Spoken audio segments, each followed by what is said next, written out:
Hi, I'm Teresa Hansen, Vice President of Global Content for Clarion Energy. Here are today's stories. Story number 3.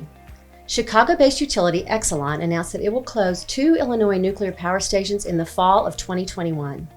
The 2 plants, Byron and Dresden, each have 2 reactor units and represent 4,000 megawatts of carbon-free electricity. Exelon Generation's press release blamed the closures on market rules that favor carbon-emitting plants.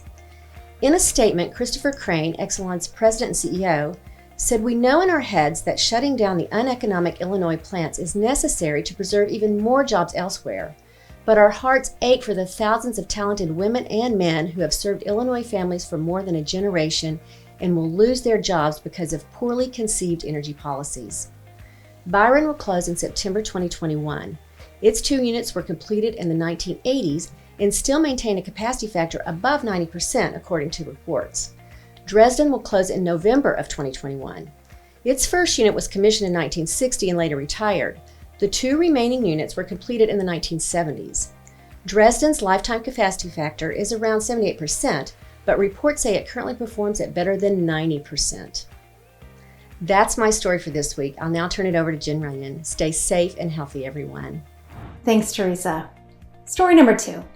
The UK has been seriously ramping up its wind power capacity installations, and last week was a testament to its success when the country set a new record for wind energy generation due to the high winds from Storm Francis.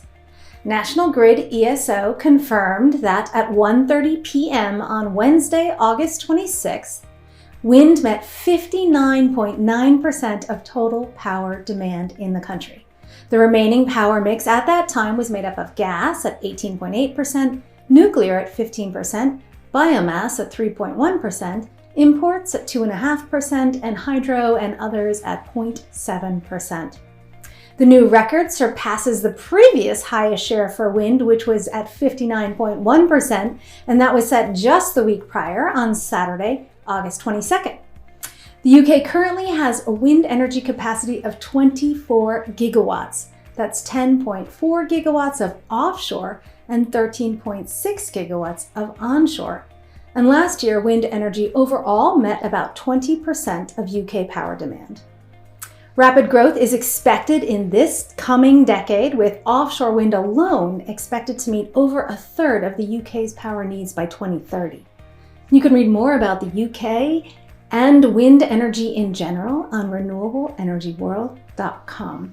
Story number 1. Transportation electrification is really starting to take off, and 2 stories from last week really highlight that trend.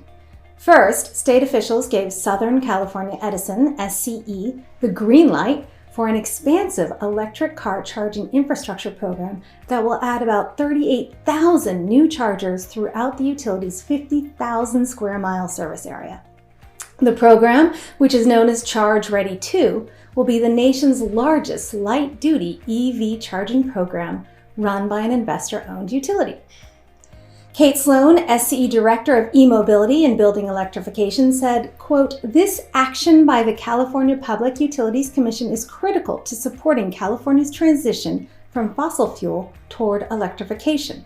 She added that investment in EV charging infrastructure can be a catalyst to help with the economic recovery from COVID-19, while also supporting air quality and climate benefits to all communities.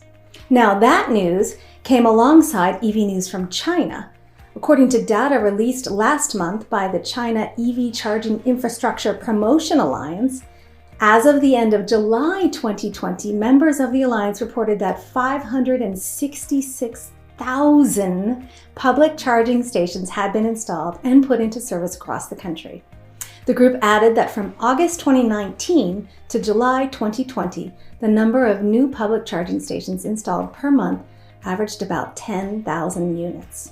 And you can read more on both those stories on power-grid.com. And before I say goodbye, I want everyone to know that we are just about to release the program information for our Distributech and PowerGen Plus series. For DTech Plus, the virtual 2-day event will take place September 23 and 24 and present conference sessions and 2 keynotes under the theme of Utility of the Future.